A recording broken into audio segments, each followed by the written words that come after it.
My life always happens right now in this present moment, not in the future. And usually we default to fixing the future as opposed to architecting the present right now. Hi, I'm Jason Drees. Welcome to the Do the Impossible podcast. Don't forget to go to MondayMindsetReset.com to sign up for the link to join me every Monday at 10 a.m. for a 20-minute mindset alignment call. Today, I've got a coaching session too with a client named Chase. Chase has got his hands full with life and success and small children, and he was getting caught up in the challenge between creating more success and spending more time with his family.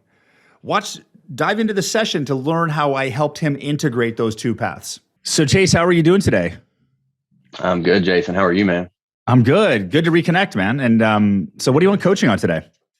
Oh, so, it's the end of 2022, actually the start of 23 already. Yeah. And the last probably since middle of end of November, I was like, all right, I got to sit down. I got to do my goals for 2023. I got to figure out what I want to do, where I'm going, all this kind of stuff. Mm-hmm. And so now we are January 5th of 2023. Mm-hmm. And my goal sheet is blank. I have a million ideas going through my head of this direction, that direction, this big, not as big, more family time. I have a million different directions I'm going, and I can't settle on what that needs to look like for this year. If that makes sense. Yeah. So, and you're looking a little tired. Slightly. How old's your little one? So we've got a 2-year-old and 4 months, and then a 4-month-old. So they're exactly 2 years apart. And the 2-year-old started getting sick on Christmas Eve, so the 23rd. Yeah. And since then, we've had both kids with ear infections, both kids with RSV, constant colds, constant non-sleep, and we are in it. We're in it big time with the kids. So, but this too shall pass. We're on the downhill slide of it, and both kids are getting better. The 2-year-old's 100% better. She's just not sleeping. Yeah. And 4-month-old's getting better. So we're almost out of it. Almost out of it. And you're looking at your goals, saying, "I don't have goals." Correct. Yes. So thanks for sharing your situation. Mm-hmm. What do you want coaching on? The last couple of years I've wanted to go, depending on the time or the season I was in for the year, just wanting to go bigger, wanting to streamline what I have and work a little less.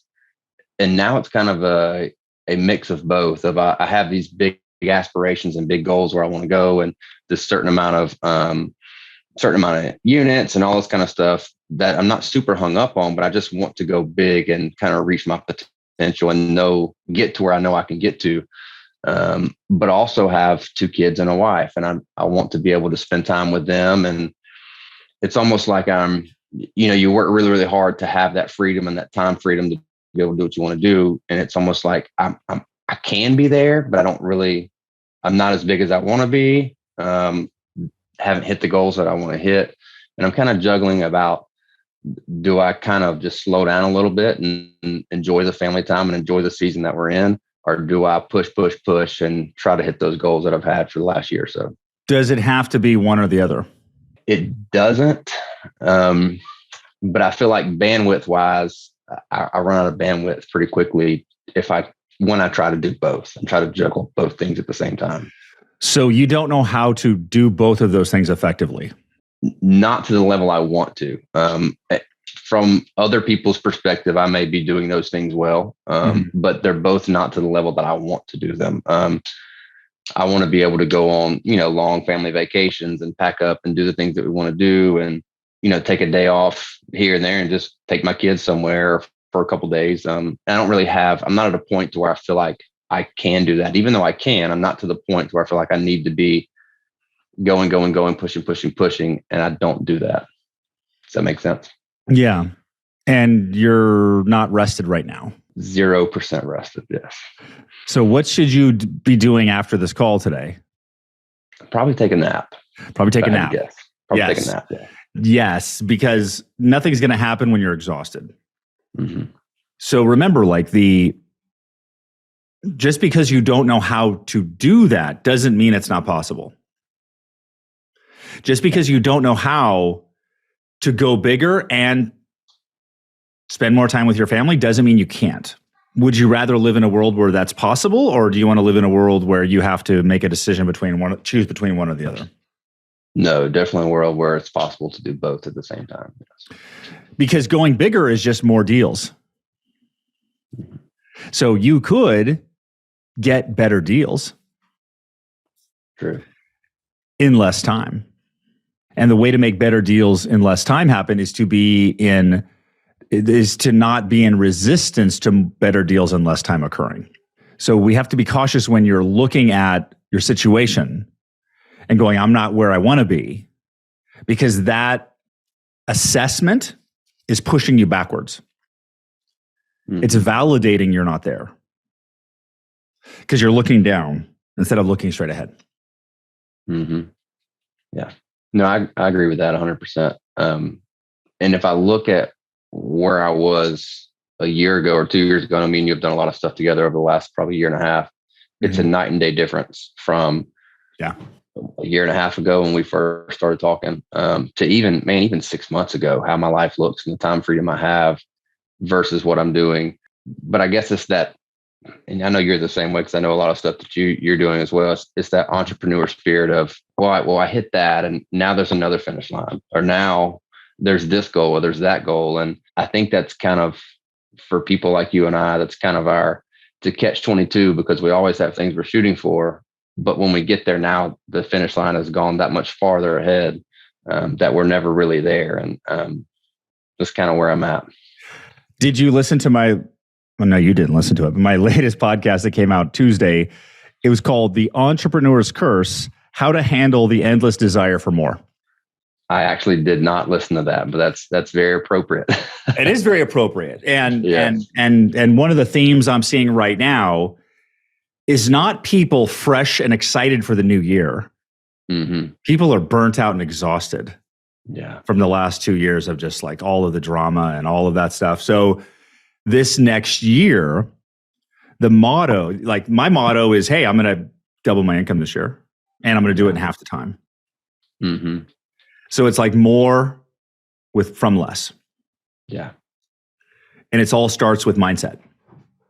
It all starts in mindset. So let's get into alignment with that unfolding instead of, maybe I can go all in at a higher level in half the time. Mm-hmm. And one of the ways you can actually start to do that is to really look at the consistent daily actions that'll get you there. Because basically what I talked about in that episode is that entrepreneurs are gifted or cursed with the desire to see things better than they are. Mm-hmm. So you're like, I can see a better possibility. And that's why entrepreneurs are able to create success, because they can see it better than it is. And a lot of times they can be so focused on the better version that we miss out on the present. And if we're looking at the present, but what actually makes the future happen is the actions you take today. The actions you take today, the consistent actions you take every day are what create the future. And entrepreneurs focus on making that future a reality almost in resistance to the present moment, because they don't want this, they want that. Mm-hmm. Yeah. But what if we decided we are going to hit that future vision and we're going to enjoy life now, whatever that means as an entrepreneur. But what we're really going to do is focus on architecting the present so that we are living and feeling in a way that we want to all the time. Because part of the desire for it to be different is to feel differently. Mm-hmm. What if we just felt that way now? And I haven't really thought about that until you just said, when we're chasing after goals or chasing after a feeling. And you think about that when you say, I'm chasing financial freedom, or I'm chasing life freedom or time freedom, whatever. But really it's deeper than that. Is a feeling. It's a sense of something you're feeling. You can't feel, I guess you can feel freedom, but it's the feeling more than the actual freedom that you're chasing, I guess. Yeah. And how I kind of am starting to escape the endless desire for more, because part of that is problem solving. And there's a satisfaction in solving problems and doing things that are different or better or bigger than other people. Like there's a satisfaction in that. Yeah. And I realize that if I start to focus on because I'm also looking at like the past like 15 years of my life, and I'm like, where did it go? And like, have I been feeling how I want to feel, or have I spent the last 10 years in living in the future? Yeah. So how do I want to feel right now? Mm-hmm. So maybe right now, if I focus on feeling how I want to feel and doing the things I want to feel, doing the things I want to do, and taking the consistent action that will generate that future, I can start to architect how my day to day is, because my life always happens right now in this present moment, not in the future. And usually we default to fixing the future as opposed to architecting the present right now. You hit something a second ago that stuck out to me probably more than anything. Is it's not, to me, a lot of it is about a sense of accomplishment and a sense of hitting what I think and know that I can do, not just me wanting to get there. It's just me feeling a sense of accomplishment and feeling a sense of I'm living up to what I feel like I should be doing and the level I should be playing at. Because if we're talking time freedom or financial freedom, I mean, me and you were there, but it's a sense of accomplishment to keep going and to keep going bigger and to keep doing what I think I can. So that hits home. So what would that be like on a daily basis if every day you operated in satisfaction of being successful? I operated in the mindset that I was already successful. Is that what you're saying? Yeah. I guess I would be a lot more content where I am. My question would be, do I want to be content where I am? If I started being satisfied every day of where I'm at, would that lead to not living up to my potential? But I guess I wouldn't care because I'm satisfied. It's a good point. You're not the first. You're not the first to have that thought. Not at all. I don't know how I would feel about that. I honestly don't. I don't know if I will want to feel satisfied every day, if that makes sense. Mm-hmm. I know that sounds kind of weird, but I don't know. It's kind of like if you were happy all the time, you wouldn't know what happiness really was, because it's just normal. If you don't go through the bad times, you don't know what the good times are. You don't appreciate the good times. So I feel like if I was satisfied every day, I feel like they get boring, to be honest with you. I don't know. How would you feel if you felt satisfied every day? Probably pretty good. Really? Okay. Maybe I'm overthinking. Well, that's a common response, actually, because that's the mode of operation that you've operated in prior to now, is that operating in lack was driving you. Yeah. Versus operating in satisfaction. So it was completing yourself as opposed to expanding.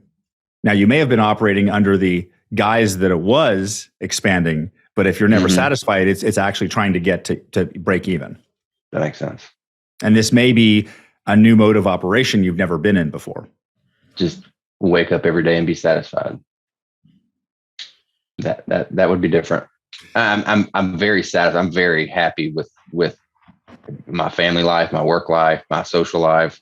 I have no complaints about anything, but I don't know. I'm always, if I don't have something to think about and something that I'm trying to do better, something I'm trying to do different, I don't really know how that feels, because I always do.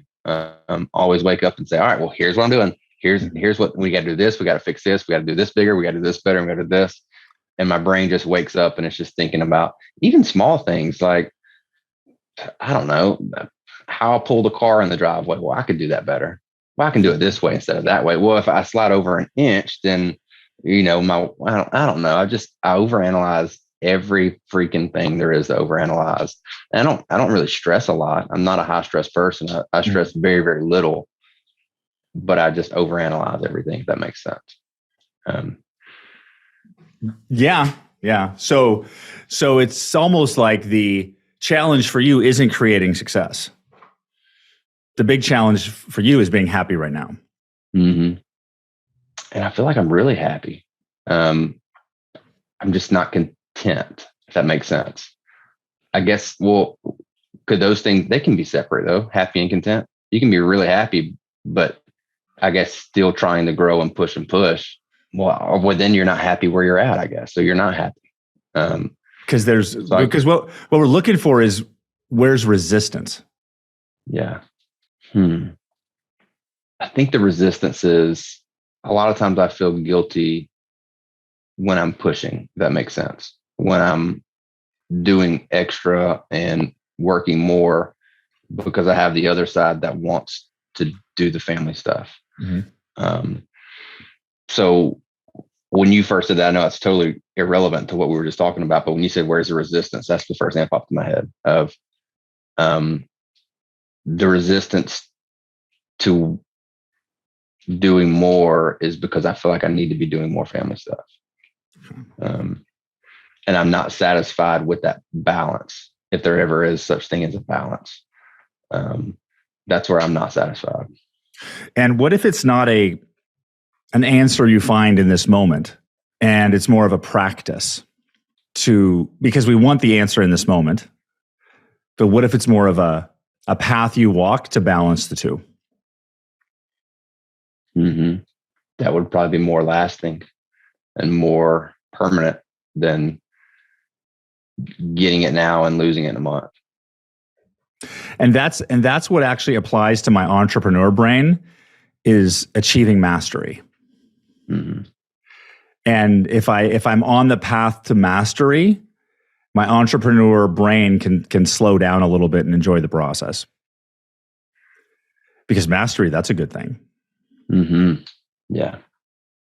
So what does that look like? Like I guess just, how do you find that path to get down that road? Is it certain steps that you need to figure out to get there? Or is it just every day wake up and be content and try to find that balance as much as possible? Well, it's the path to mastering it. I don't know. You'll have to figure it out. You're still trying to shortcut it. I am. So even though it's a path, you can't just tell me the path and I won't. No, I get that. No, I know. I'm kidding. You have to find the path, right? But that's. I know. So it's like, I'll walk the path to mastery. So let's see if we can align it a little bit. So repeat after me. I take full ownership of my life and everything in it. I take full ownership of my life and everything in it. I understand the truth that I'm successful. I understand the truth that I'm successful. I will create more success in the future. I will create more success in the future. I created success in the past. I created success in the past. I create success in the present. I create success in the present. And it might be possible. For me to enjoy the process more. Knowing that I'm on the path to mastery. Because mastery is a good thing. So maybe I'll walk the path to mastery. And enjoy the steps. And savor the process. Of becoming a master. Of how I make my business explode in amazing ways. And spend even more time with my family. That's a good path to walk. I may already be walking that path. I am walking that path. I am enjoying the process. For me, focusing on mastery stops the rushing. How is that with you? Because I know you're a big family guy too. Wife, kids, and all that, running around and spending family time on the lake and all that. How are you? Are you able to enjoy the process a lot of times with that, or stop and relax? More so than before. I've been slowing down a lot over the past 90 days. And what's really helped me is to get back into hobbies that I really enjoy. Yeah. And I find that I like to obsess about things or focus on things. Like I have a side-by-side and I'm going to go on this Baja trip in like 6 weeks. So I'm like, I put some upgrades on it and I just can't stop working on it, but it's so much fun. It's so much fun. So I'm like, I'm going to go do that. I'm actually going to do an adventure with the Inner Circle, actually. Oh, nice. I think you said something about driving to Cabo, right? Yeah. Straight down. Yeah. That's going to be awesome. Yeah, that's going to be awesome. You still have your motorcycle too? I do. The motorcycle doesn't get ridden as much, but the side-by-side's taken over, but we can talk about that later. So are you good? Does this help? Yeah, it really does. The biggest thing for me is walk the path of mastery and enjoy the process. Be content with where I'm at in the process, and be content knowing that I will master the process and I will walk the path of mastery. And it's a daily thing just to be content of where I am and know where I'm going. Awesome. So I like that. Thank you. Awesome, Chase. Great. Well, I'll talk to you next time. Thank you. See you, Jason. Appreciate you. All right, man. Take care. To harness the power of coaching yourself, go to freeintrosession.com and my team will walk you through a Do the Impossible goal setting session. I hope you enjoyed this coaching session. I hope it was powerful. I'm Jason Drees with the Do the Impossible podcast. I'll join you on the next episode when we continue this study and this exploration into greatness. I will talk to you then. Bye-bye.